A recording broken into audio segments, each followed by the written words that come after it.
Life's been a series of tough breaks and lucky strikes. Losing my parents early stung like hell, but I got lucky when the elderly couple next door, the Parkers, took me in. They were the kindest souls you could imagine, treating me more like a granddaughter than a charity case. We weren't rich in money, but we were wealthy in love, and that's what mattered. Then, just as I was coming into my own, turning 18 and thinking about college, they died in a car accident. Just like that, I was on my own again. The Parkers left me a bit of money for school and their old house in the suburbs. It was a cozy place, full of memories, but too many ghosts for me. So I sold it and bought a small apartment in the city near the college where I'd enrolled to study financial management. It felt good having a plan, moving forward. Classes were tough but interesting, and I threw myself into learning everything about numbers and markets. After college, I landed a decent job. Daytimes were packed with workers, and I was doing all right, but nights were another story. The city felt lonelier than it should for a place so full. That's when I met Tom at a friend's party. He was loud, funny, and didn't care who knew it. His energy was infectious, and we hit it off from the moment he bumped into me, spilling my drink. "Hey, watch it," I snapped, more out of surprise than anger. "Whoa, my bad, let me make it up to you. What were you drinking?" Tom grinned, unapologetically charming. "Beer, just beer," I say it, trying not to smile too easily. "2 beers coming right up," he shouted over the music, heading to the makeshift bar. That was Tom all over. Simple, straightforward, and no fuss. We spent the whole night talking about everything and nothing. It turned out we both loved old movies and hated sushi. It was easy talking to him, and by the time the party was winding down, I didn't want to say goodbye. A year later, he proposed. No dramatic gestures, just him, me, and a ring he fumbled out of his pocket while we were watching TV. "Marry me," he said, holding the ring so tightly I thought he might crush it. I laughed. I actually laughed, not because it was funny, but because it was so typical of us, so perfectly imperfect. "Yes, of course, you big goof." Getting married didn't change much at first. We were the same, just legally bound, which felt right.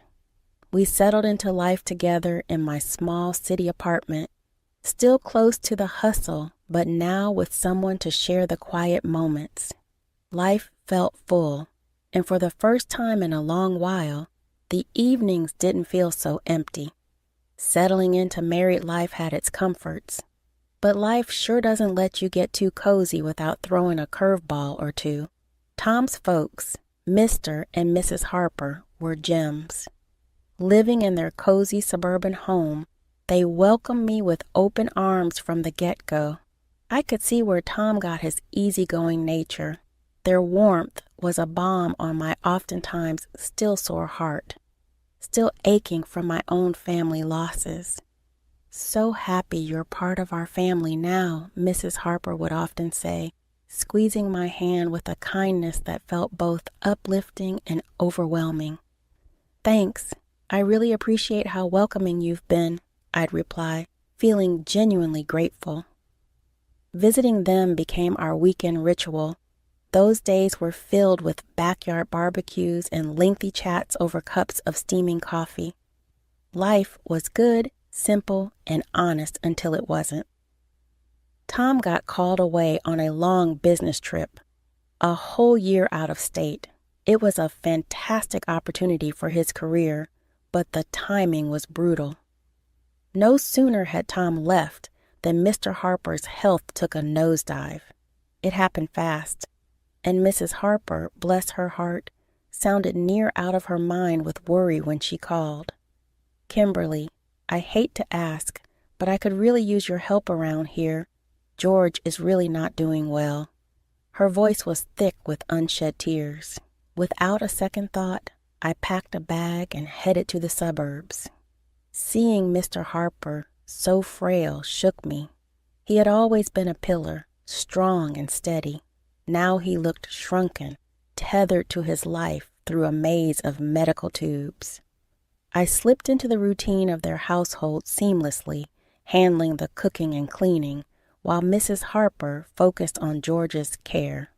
Evenings, I spent sitting by Mr. Harper's side, reading out loud his favorite classics, his eyes often fluttering closed long before I finished a chapter. "Thank you, Kimberly," he'd whisper on good days, his voice a shadow of his former robust tone. "It's a pleasure, really." I'd squeeze his hand, trying to offer comfort through the simple touch. One quiet afternoon, Mrs. Harper sat down at the kitchen table while I was chopping vegetables for dinner. She looked worn, older than her years. "Kimberly, I don't know how to say this, but we're in a bit of a bind," she began, wringing her hands nervously. "George was the main earner, you know, and with him like this." I put down the knife, giving her my full attention. "We're strapped, honey. I hate to even ask, but could you consider renting out your apartment? It might help us get through this tough spot." She looked down, clearly embarrassed. I didn't even hesitate. "Of course, Mrs. Harper. I'll get on it right away," I said firmly, trying to ease her burden. The apartment rented out quickly, and every month I dutifully transferred the rental income to Mrs. Harper, along with money for groceries and whatever bills piled up. It wasn't easy. The commute to my job in the city became a nightmare, but family sticks together, right? That's what I kept telling myself, even on the hardest days. "Kimberly, you're a godsend," Mrs. Harper would often say, her relief palpable each time I handed her the money. "It's what family does," I'd respond, though some nights as I lay in the guest room listening to the distant sounds of sirens from the city, I couldn't help but feel the weight of the world on my shoulders. Jake's calls were my only respite, his voice a tether to another life. "How's it going, Kim? You holding up okay?" His concern was always evident, even through the static of long-distance calls. "We're managing. Don't worry about us." I'd force cheerfulness into my voice, not wanting to add to his stress. Life in the Harper household took a drastic turn when Susan, Mrs. Harper's daughter from her first marriage, showed up unexpectedly. The vibe shifted immediately. She had that kind of presence, like a cold breeze that sneaks under the door. I never really knew Susan well, but I'd heard enough from Jake and even glimpsed her frosty relationship with Mr. Harper during brief, tense visits. My days had already stretched thin, juggling long commutes to work and caring for Mr. Harper, who was now bedridden and fading fast. Susan's arrival, however, added a whole new layer of tension. It was clear she was here to stay, making herself at home as if she owned the place. One evening, after a particularly grueling day, Mr. Harper beckoned me to his side with a weak gesture. His voice was a hoarse whisper, strained and urgent. "Kimberly, you need to watch out for Susan. She's a very bad person." I leaned closer, the gravity in his tone pulling a knot tight in my stomach. "I understand, Mr. Harper. I'll be careful," I promised, though I wasn't exactly sure what I was promising against. True to Mr. Harper's warning, Susan wasted no time establishing her new regime. The first sign was when I found her in the kitchen one morning, her presence like a storm cloud over the breakfast nook. "Just so we're clear, I'm not here to play housemaid or chef for anyone," she declared, her tone sharp as she sipped her coffee, eyeing me like I was an intruder in her mother's kitchen. I was taken aback but managed to keep my cool. Okay, Susan. I've been handling things so far and I can keep at it," I said, trying to keep the peace. "Good, because I don't plan on lifting a finger. This is Mom's house after all," she snapped back, her eyes daring me to challenge her. From that day on, Susan made sure her presence was felt, and not in a good way. She'd order takeout just for herself and her mother, leaving their empty boxes on the table for me to clean up. Her disdain wasn't subtle, and it stung, but I swallowed the bitterness because Mr. Harper needed peace. "Kimberly, why don't you sit and eat with us tonight?" Mrs. Harper asked one evening, a rare moment of old warmth in her voice. Before I could respond, Susan cut in sharply. "Mom, Kimberly's been busy all day. She probably prefers eating later." Her words were coated with fake concern, but the message was clear. I wasn't welcome. The days grew heavier, my chores doubling. Susan's entitlement filled every corner of the house. I'd hear her late at night, whispering with her mother, turning her against me with poison words. Mrs. Harper, once so kind and understanding, started to change too. Her looks grew colder, her thank yous fewer. A couple of weeks later, Mr. Harper was gone. The funeral was a solemn affair, with Jake flying in just in time to say his goodbyes. It was the first time in months we were together, and the relief of having him by my side was palpable. Yet, amidst the mourning, I noticed the air had shifted significantly at the Harper residence. Susan was on her best behavior, treating everyone with a forced politeness. "How's everything been while I've been gone?" Jake asked me quietly during a brief moment we had alone after the service. "Fine. Everything's been fine," I lied, forcing a smile. I didn't want to burden him further. His grief was enough to handle. "You sure? You look a bit worn out," he pressed. His brow furrowed with concern. "It's just been busy, helping out around here," I reassured him, avoiding his gaze. It wasn't the time to delve into the mess that was brewing beneath the surface. As soon as Jake left, Susan dropped her act. The mask of the dutiful sister was gone, replaced by the sneering, dismissive attitude I'd grown accustomed to. The dynamic in the house shifted drastically. Mrs. Harper, perhaps in her own throbbing grief, became distant and cold towards me. Commands replaced conversations, and I felt more like an intruder than a family member. Susan took over the household like she was the lady of the manor. Her reign was marked by disregard for anyone's feelings but her own. She started barging into my room without knocking, rummaging through my things as though she was searching for buried treasure. One afternoon, I was out in the garden trying to find some peace when I stumbled upon a box lying among the shrubs. Curiosity piqued. I opened it only to find my watches, jewelry, and even some underwear. My heart sank. Nearby, draped carelessly over a bush, were several of my dresses. Fury bubbled up inside me as I gathered my belongings. Clutching the box, I stormed inside, finding Susan in the living room, lounging like she owned the place. "What the hell, Susan?" I demanded, my voice shaking with rage. "You can't just throw my stuff out." Susan laughed, a cold, harsh sound that echoed mockingly around the room. "Live here? Please, you're just a guest and not a welcome one. You should be out in the garden, or better yet, on the street. You're nothing but a ruthless beggar anyway." Her words stung like salt in a wound. I couldn't believe the venom in her voice. Trembling, I turned to Mrs. Harper, who had just entered the room. "Mrs. Harper, please tell her she can't treat me like this. This is supposed to be my home too," I pleaded, my voice cracking. Mrs. Harper, once kind and gentle, now looked through me as if I were glass. "This is Susan's house now. She's right, Kimberly. Maybe it's time you found somewhere else to live." Her words were a blow I hadn't anticipated. I stood there, the box in my hands, my heart breaking in my chest. The home I had come to know, the family I thought I had, crumbled around me in that instant.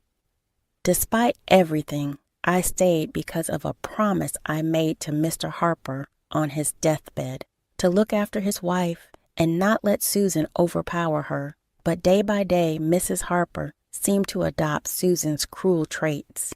Her words turned sharp, her eyes cold. "You're just sitting on your hands here, aren't you?" Mrs. Harper snapped one evening as I cleaned up after dinner, her voice dripping with disdain. "I'm doing my best to keep things running smoothly," I replied, trying to keep my voice steady despite the hurt her words caused. "Best? Could have fooled me. Seems like you're just freeloading," she scoffed, turning her back to me as she left the room. Her words stung. I was far from a freeloader. I had rented out my apartment and transferred nearly all that income to Mrs. Harper on top of handling most of the housework. Susan did nothing but criticize. Susan, living off her mother's pension, was relentless. Really, what did my brother even see in her? She would taunt me nightly, her voice loud enough to carry through the thin walls. I'd bite my tongue, swallow the anger and frustration, and remind myself of the promise I made. But the atmosphere was suffocating, the house a minefield of hostility. One evening, coming home early from the work, my world tilted on its axis. I walked in to hear Susan and Mrs. Harper in the middle of a heated discussion in the living room, not noticing my arrival.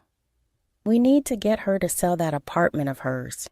You know how much we could use that money," Susan was saying, her tone greedy and calculating. "Yes, but how do we convince her? Kimberly's no fool. She won't just hand it over," Mrs. Harper replied, her voice a mix of frustration and greed. "Leave it to me, Mom. I'll sweet-talk her into it.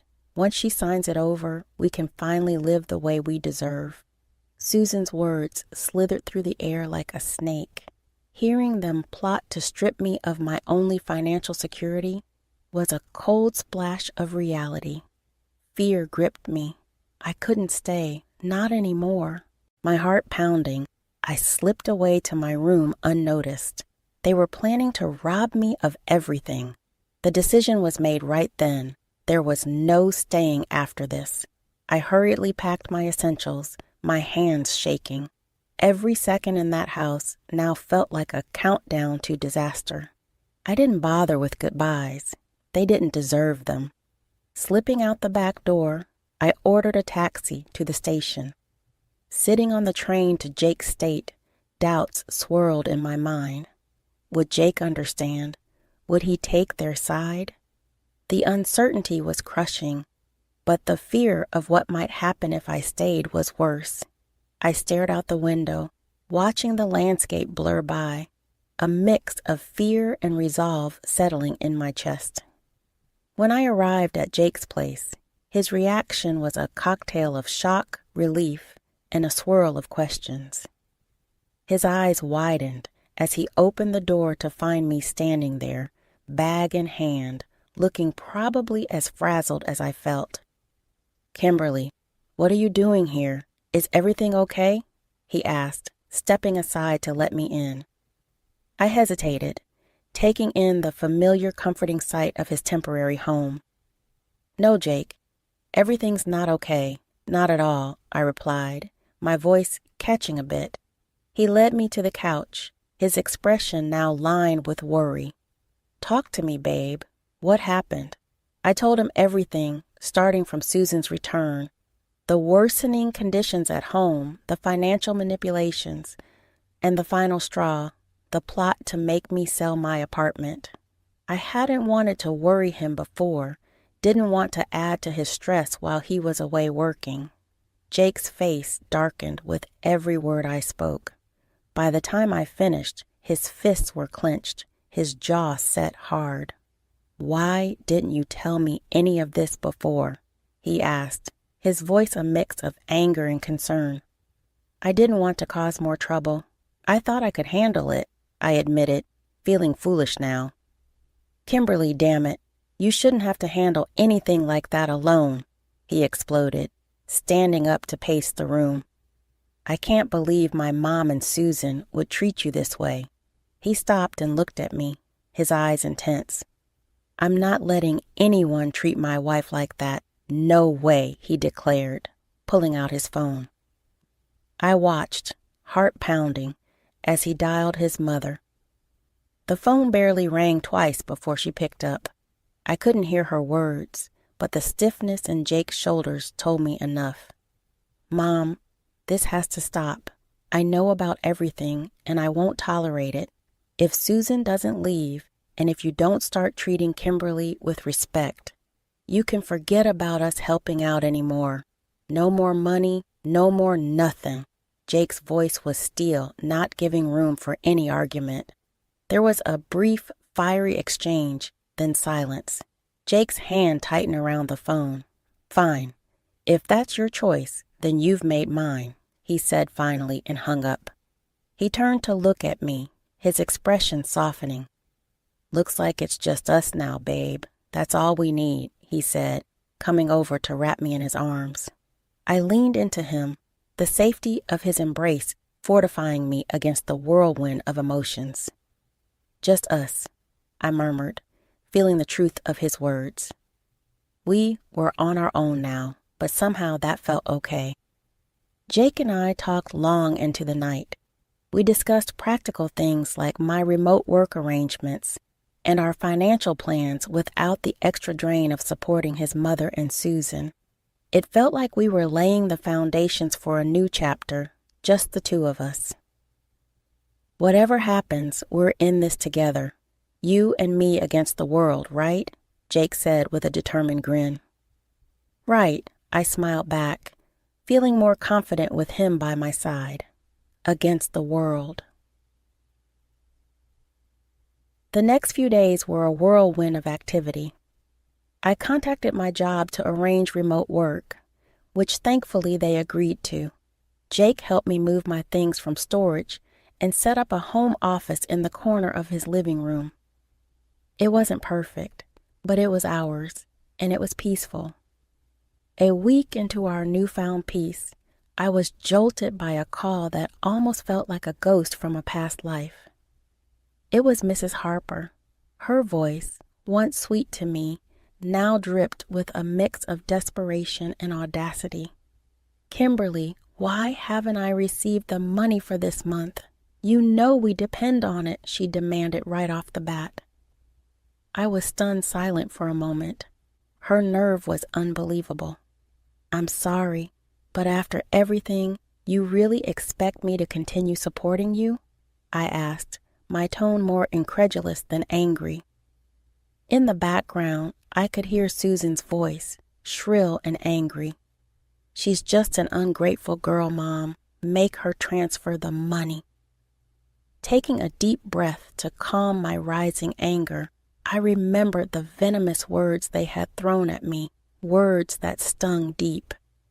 "Mrs. Harper, Susan called me a ruthless beggar, remember? I'm not sending money to people who treat me like trash. I'm done." There was a pause on the other end, and I could almost picture Mrs. Harper's shocked face. "But we're family," she finally said, her voice a mixture of anger and pleading. "No, family doesn't treat each other that way. Goodbye, Mrs. Harper," I said firmly, and hung up before she could respond. The call shook me, but Jake was right there, his support unwavering. "You did the right thing, Kimberly. It's time they learned to stand on their own," he reassured me, wrapping an arm around my shoulders.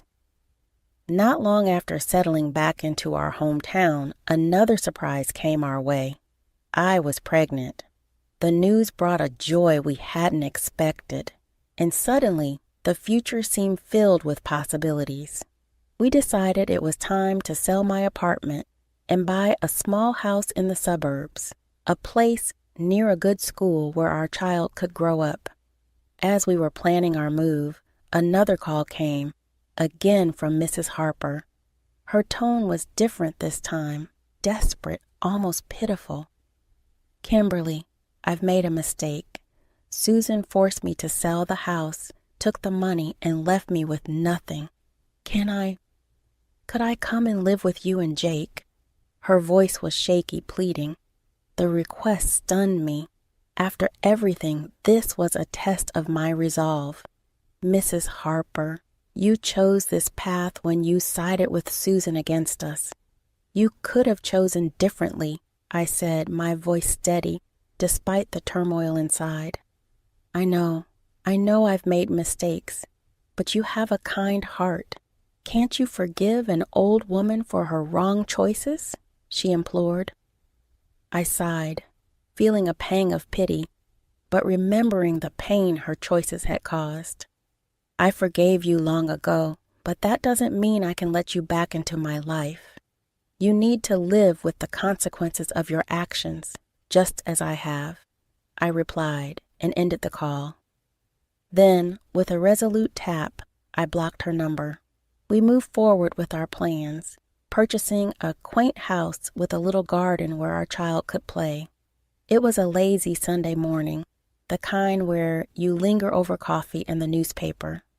I was flipping through the pages when a headline caught my eye. "Local woman arrested for massive fraud scheme." There, staring back at me from the paper, was Susan, handcuffed and looking defeated. I couldn't help the mix of shock and, admittedly, a slight vindication that washed over me. "Look at this, Jake," I called out, holding up the newspaper for him to see. "It's Susan. She's been arrested for fraud." Jake took the newspaper, scanning the article with a serious expression. "Wow, can't say I'm surprised, but still, it's a lot to take in." "Yeah, it is, but she made her choices, and now she's facing the consequences," I replied, feeling a closure I hadn't realized I needed. The news eventually drifted to us through friends that Mrs. Harper was living in a tiny apartment, working 2 jobs to scrape by. Her pension wasn't enough to cover her living expenses and pay off the debt Susan had left her with. "Did you hear about your mom?" One of Jake's friends, Matt, brought it up one evening when they were over for a backyard barbecue. "Yeah, I heard," Jake responded, flipping burgers on the grill. His voice held a trace of sadness, but it was tempered with resolve. "She chose her path, Matt. It's tough, but that's how it is." Matt nodded, understanding the unspoken boundaries. "You're right, man. Just thought you should know." The conversation shifted after that, the evening air filled with the lighter topics of sports and work. Life had moved on, and so had we. The joy of our new life really crystallized when Mia came into the world. Becoming parents changed everything. It shifted our priorities, our dreams, and even healed some of the old wounds by filling them with new love. "Can you believe she's ours?" I whispered to Jake one night as we watched Mia sleeping peacefully in her crib. "She's perfect, Kimberly, just perfect," Jake murmured back, his voice thick with emotion. We spent our days marveling at each little milestone Mia achieved, each smile, each giggle. She was our little miracle, and with her, the hardships of the past seemed to recede, making room for new memories, better ones. Each day was simple, but filled with little moments of joy that stitched a tapestry of a happy family life.